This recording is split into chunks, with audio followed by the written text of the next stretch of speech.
सिंहगड किल्ला शौर्य आणि इतिहासाची साक्ष.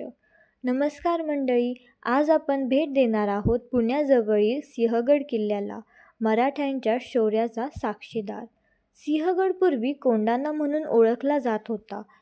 सन 1670मध्ये छत्रपती शिवाजी महाराजांचे विश्वासू सरदार तानाजी मालुसरे यांनी मुघलांकडून हा किल्ला जिंकण्यासाठी धाडसी मोहीम राबवली.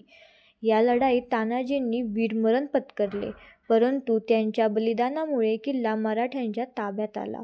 शिवाजी महाराजांनी या घटनेवर प्रतिक्रिया दिली. गड आला पण सिंह गेला, त्यामुळे कोंढाण्याचे नाव बदलून सिंहगड ठेवण्यात आले. आज सिंहगड किल्ला ट्रेकिंगसाठी प्रसिद्ध आहे. येथे तानाजींचे स्मारक, राजाराम महाराजांची समाधी आणि पारंपरिक महाराष्ट्रीयन जेवणाची चव घेता येते. या ऐतिहासिक किल्ल्याला एकदा तरी भेट देऊन बघा. धन्यवाद.